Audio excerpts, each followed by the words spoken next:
মধ্যপ্রাচ্যের ৩ দেশে গুরুত্বপূর্ণ সফরের অংশ হিসেবে মার্কিন প্রেসিডেন্ট ডোনাল্ড ট্রাম্প সৌদি আরবে পৌঁছাচ্ছেন। মঙ্গলবার কিং খালিদ আন্তর্জাতিক বিমানবন্দরে পৌঁছালে ট্রাম্পকে স্বাগত জানান সৌদি ক্রাউন প্রিন্স মোহাম্মদ বিন সালমান। সৌদির রাজধানী রিয়াদের ওই বিমানবন্দরে দুদেশের প্রধানদের মধ্যে প্রথম বৈঠক শুরু হয়েছে। বৈঠকে ট্রাম্পের সঙ্গে রয়েছেন পররাষ্ট্রমন্ত্রী মার্কো রুবিও। আরব নিউজের খবরে বলা হয়, এই সফরকে একটি ঐতিহাসিক সফর বলে অভিহিত করছেন অনেকে, কারণ গাজা নিয়ে জরুরি কূটনীতির সাথে বিশাল ব্যবসায়িক চুক্তির মিশ্রণ ঘটবে ট্রাম্পের এই সফরে। সফরের অংশ হিসেবে কাতার এবং সংযুক্ত আরব আমিরাতেও যাবেন তিনি।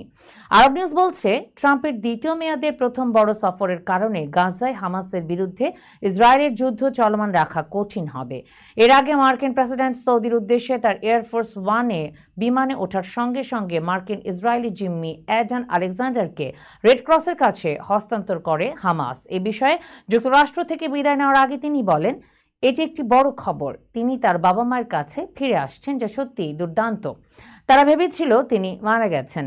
প্রতিবেদনে বলা হয়, গাজা ইস্যু, ইয়েমেনের হুতিদের ওপর হামলা এবং ইরানের পারমাণবিক কর্মসূচি পরিচালনার বিষয়ে ইসরায়েলি প্রধানমন্ত্রী নেতানিয়াহুর সঙ্গে তার ক্রমবর্ধমান মতবিরোধ চলছে।